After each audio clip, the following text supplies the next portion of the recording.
Hello friends, मैं Rajendra Singh Bhalla from one cure for all diseases. आज मैं बात करूंगा एजिंग प्रोसेस के बारे में कि एजिंग प्रोसेस क्या होता है। एसेंशियली एजिंग प्रोसेस का एक जो यूनिवर्सल कैरेक्टरिस्टिक है, जो उसका कह सकते हैं कि उसका गुण या अवगुण है, वो है लो लेवल ऑफ एनर्जी। जैसे जैसे हमारी एज बढ़ती रहती है, शुरू में क्या होता है कि हम ग्रो करते हैं, हमारा एनर्जी लेवल बढ़ता रहता है, फिर एक स्टेज आती है जो उसका डिक्लाइन आता है। कुछ टाइम के लिए तो कांस्टेंट भी रहती है, फिर डिक्लाइन आ जाता है। तो जैसे जैसे हमारी एज 60, 70, 80, 90 पहुंचती है तो कुछ क्रोनिक डिसीजेस होती है और दूसरा बाल सफेद होना, झुर्रियां आना, इस तरह की चीजें होती हैं। तो आज हम समझने की कोशिश करेंगे कि हम अपनी एजिंग प्रोसेस को कैसे रोक सकते हैं, और ऐसी अगर किसी का एजिंग हो भी रहा है, मान लीजिए कोई 50-55 में, तो कैसे वो रिवर्स गियर लगा के थोड़ा सा पीछे आ सकता है, अपना एजिंग को कम कर सकता है। सो एजिंग का जो मेन कैरेक्टरिस्टिक है वो है लो एनर्जी, कि हमारे शरीर पे जो ताकत होती है डेली के काम करने की, वो कम होने लगती है। वैसे तो आजकल के बच्चों की तो 50-60 साल में एनर्जी लेवल काफी कम होता है, बट एनीवे अब हमारे को एनर्जी चाहिए किस लिए होती है। लोग सोचते हैं कि हम एक्सरसाइज कर रहे हैं, या हम चलते फिरते हैं, हम बात करते हैं, या हम स्पोर्ट्स में पार्टिसिपेट करते हैं तो एनर्जी चाहिए, और अगर हमें ये सब एक्टिविटी नहीं करनी तो हमें एनर्जी की जरूरत क्या है।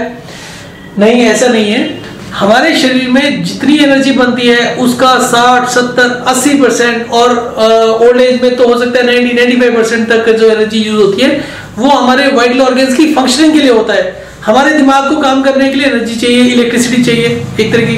वो इलेक्ट्रिसिटी कैसे बनती है वो एक अलग चैप्टर है। और हमारे हार्ट को, अगर हमारा हार्ट बीट कर रहा है तो उसको भी एनर्जी चाहिए। जिनका पेसमेकर लगता है उनको पता होगा, सिर्फ पेसमेकर के लिए भी बैटरी चाहिए होती है। तो और उसके अलावा जो हमारे जैसे जैसे एजिंग होती रहती है, हमारी एनर्जी कम होती रहती है, जो हमारे जो कम इंपॉर्टेंट पार्ट होते हैं, जो छोटे मोटे हमारे बॉडी के फंक्शंस होते हैं, वो धीरे धीरे धीरे स्विच ऑफ होते रहते हैं। और जैसे जैसे वो स्विच ऑफ होते रहते हैं, हमारा बॉडी डिफेंस मोड में आकर diabetes, blood pressure, heart disease, ये सब करने से उसको कंट्रोल करने की कोशिश करता है कि थोड़ा सा एनर्जी लेवल को ऊपर उठा सकते हैं, बट देयर आर लिमिट्स, और उस लिमिट के बियॉन्ड नहीं हो सकता कुछ भी। सो लेस एनर्जी जो होती है उसकी वजह से जो हमारे वाइटल ऑर्गन्स की फंक्शनिंग होती है वो प्रॉपर्ली नहीं हो पाती, वो ऑप्टिमली नहीं हो पाती, और उसी की वजह से क्रोनिक डिसीज जैसे डायबिटीज, बीपी, हार्ट डिसीज और ब्लड और बाकी जितना भी स्ट्रोक वगैरह है, घुटने काम नहीं करना, हड्डियों का कमजोर होना, मसल्स का वीक हो जाना, ये सारा का सारा एक क्रोनिक डिसीज है। और हमारा जो मेन उसका कारण है वो है एजिंग प्रोसेस। ना हम अब कोशिश करेंगे समझने की कि सबसे पहले तो जो हम एनर्जी की बात करें, एनर्जी बनती कैसे है। हम जो भी खाना खाते हैं उसमें न्यूट्रिएंट होते हैं, मिनरल्स होते हैं, विटामिन होते हैं, जितना भी चीजें होती हैं वो सब के सब जो होते हैं वो ब्लड में एब्जॉर्ब होती है। जब हम खाना खाते हैं पेट में जाता है, उसके बाद उस पेट में उसकी एक तरीके से लुगदी बनती है, उसका एक पाउडर पेस्ट टाइप से बनता है। वो जितना अच्छा कंसिस्टेंट पेस्ट होगा और जितना हमारे इंटेस्टाइन्स में प्रेशर के साथ चलेगा, उतने ज्यादा न्यूट्रिएंट्स एब्जॉर्ब होंगे। अब बहुत से लोगों को आपने सुना होगा कहते हुए कि जी हमें जितना भूख हो उससे 1-2 रोटी कम खानी चाहिए। नहीं, ऐसा जरूरी नहीं है। 1-2 रोटी कम खाने से नहीं चलेगा, हमें अपना भूख से बल्कि 1 रोटी फालतू खाएंगे तो ज्यादा अच्छा रहेगा, वो अच्छे से न्यूट्रिएंट्स एब्जॉर्ब करवा पाएगा। अब बात आती है कि ये जो न्यूट्रिएंट ब्लड में आ गए, अब उसके बाद एनर्जी कैसे बनेगी। इन न्यूट्रिएंट्स की बैलेंसिंग होती है, और ये बैलेंसिंग के लिए हमारा जो जीन्स वगैरह जो सेटिंग होती है, हमारे जीन्स बहुत सारे होते हैं, और अभी तक साइंस को ये मालूम नहीं है हमारे जीन्स हजारों में, लाखों में, करोड़ों में है। परंतु जो जीन्स का जो मेन फंक्शन होता है वो होता है डिपेंडिंग आपकी जो बॉडी के कंडीशंस हैं, जो आपका मिनरल्स का स्टेटस है, उसके हिसाब से कुछ जीन्स को ऑन ऑफ कर देना कि कौन सी एक्टिविटी होगी कौन सी नहीं होगी, ये जीन्स कंट्रोल करता है। तो अगर हमारे में बहुत एनर्जी है तो हमारे ज्यादा से ज्यादा जीन्स स्विच ऑन रहेंगे, और हम ज्यादा से ज्यादा वाइटल ऑर्गन्स या अंदर के इंटरनल प्रोसेसेस को यूज कर पाएंगे, हम ज्यादा हेल्दी रह पाएंगे। अच्छा, तो जो न्यूट्रिएंट्स होते हैं ये ब्लड में एब्जॉर्ब होते हैं।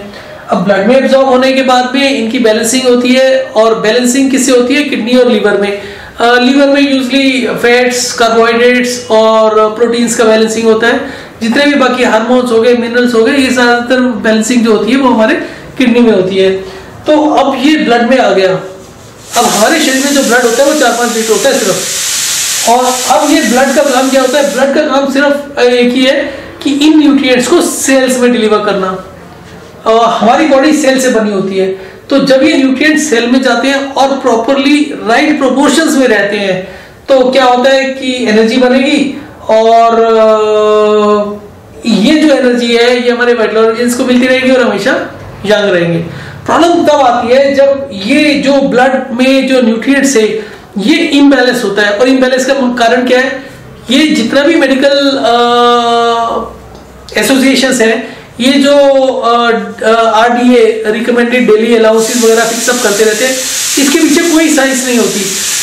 मोस्ट लाइकली जो कंपनी जितना ज्यादा रिश्वत देती है उसका वो रिकमेंड कर देते हैं, जी हमें इतना कैल्शियम चाहिए, इतना प्रोटीन चाहिए, इतना ये चाहिए, इतना वो चाहिए। ऐसा कुछ नहीं है, हमें हर न्यूट्रिएंट जो चाहिए वो राइट प्रोपोर्शन में चाहिए। राइट प्रोपोर्शन का मतलब क्या है, कैल्शियम कितना है विल डिसाइड कि आपका पोटेशियम कितना होगा या दूसरे न्यूट्रिएंट्स या मिनरल्स कितने होंगे। तो इन सब का आपस में रिलेशन होता है, एक जैसे ही बढ़ता है तो उससे कई दूसरे का स्टेटस इफेक्ट होता है, हमारी बॉडी एक्सक्रीट करने लगेगी या कुछ और करने लगेगी। तो एक कॉम्प्लेक्स सिस्टम है। इस कॉम्प्लेक्स सिस्टम को ठीक से समझने के लिए आने वाले 1 ट्रिलियन ईयर्स, 1 लाख करोड़ साल भी कम है।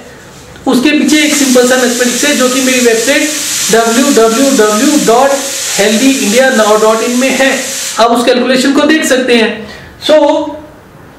हाइड्रेशन का मतलब क्या है? इम्बैलेंस का मतलब क्या है कि हमें स्कूलों में सिखाया जाता है कि आपको बैलेंस न्यूट्रिशन लेना है, आपको रोज दूध पीना है, आपको रोज फिश खाना है, आपको रोज से मे बी हर आदमी का टेस्ट और वो सब हैबिट्स के हिसाब से आदमी कुछ खाने पीने लगता है। तो उसमें क्या होता है कि हमारे बॉडी के अंदर हर चीज का कंट्रोल का सिस्टम है। जैसे हमारे लीवर में प्रोटीन्स को भी कंट्रोल करने का सिस्टम है, कार्बोहाइड्रेट्स को भी कंट्रोल करने का सिस्टम है और फैट्स को भी कंट्रोल करने का सिस्टम है। अब होता यह है कि हम जब रोज एक ही चीज खाते रहते हैं तो वो बैलेंस बिगड़ने लगता है। मान लीजिए अभी एक सज्जन है जो अपने आपको डॉक्टर विश्वरूप रॉय चौधरी लिखते हैं। अब ये जो विश्वरूप रॉय चौधरी है ये बोलते हैं जी फ्रूट्स और रॉ खाने से क्योंकि ये नेचुरल चीजें, हमारी हेल्थ बहुत अच्छी हो जाएगी, सारी बीमारियां ठीक हो जाएंगी। अब इससे ज्यादा बड़ा झूठ है ही नहीं कोई। फ्रूट्स में फैट्स नहीं होते, फ्रूट्स में प्रोटीन्स भी ना के बराबर है, फ्रूट्स में ज्यादा से ज्यादा कार्बोहाइड्रेट्स होते हैं। इन कार्बोहाइड्रेट से क्या होता है कि इम्बैलेंस क्रिएट होता है। तो अगर हम ये खाने लगते हैं तो मेरे पास जो पेशेंट्स कांटेक्ट करते हैं उनको लीवर की बहुत सारी इश्यूज होने लगते हैं। फैटी लीवर हो गया या फिट या एसिडिटी हो गया, ये जितने भी पेशेंट्स हैं ये कुछ ही दिनों के अंदर ठीक होने लगते हैं। तो एनीवे उस टॉपिक के ऊपर अब हम बात करेंगे कि इम्बैलेंस का सबसे बड़ा कारण क्या है। कारण तो है कि हमारा जो रिकमेंडेशंस है एब्सोल्यूट नंबर्स में, वो पहली बात तो गलत रिकमेंडेशंस है। कोई भी आदमी बैलेंस डाइट ले ही नहीं सकता। इसका इंपॉर्टेंस 5 से 10% है हमारी लाइफ पे, इससे ज्यादा इंपॉर्टेंस नहीं है। तो अब इम्बैलेंस तो बनेगा ही बनेगा। अगर हम ये कोशिश करें कि इम्बैलेंस बने बिना हमारा खाना पीना हो जाए, वो इम्पॉसिबल है। हमें अब कोशिश ये करना है कि इस इम्बैलेंस को डेली बेसिस पर हम कैसे करेक्ट करते रहें, और अगर ये इम्बैलेंस करेक्ट होता रहे और बैलेंस बना रहे जैसा कि हमारे बॉडी के अंदर प्रोग्राम्ड है, तो हम कभी बूढ़े नहीं होंगे। वी कैन स्टे यंग, 100 साल तक भी आपके दांत खराब नहीं होंगे। एट द एज ऑफ 58 मेरा अभी तक कोई भी दांत खराब नहीं है, परंतु मैंने ये जो प्रोसेस था one cure for all diseases बहुत लेट शुरू किया था, तो इसलिए मेरे बाल या कुछ बहुत सारे आप कह सकते हैं कि ऐसे चिन्ह हैं जो ये बताते हैं कि मेरा एजिंग प्रोसेस भी काफ़ी आगे तक एडवांस कर गया है। तो अब मैं चाहता हूं कि उसको रिवर्स करना। तो अभी मैं ये बताने की कोशिश करूंगा कि ये जो एनर्जी को हाइड्रेशन डिहाइड्रेशन है, ये न्यूट्रिएंट्स को बैलेंस कैसे करने में हेल्प करता है। पार्ट 2 देखिए, मैं पार्ट 2 का लिंक इसके डिस्क्रिप्शन में दे रहा हूं। Thanks for watching this video, subscribe to my channel. Thanks for watching.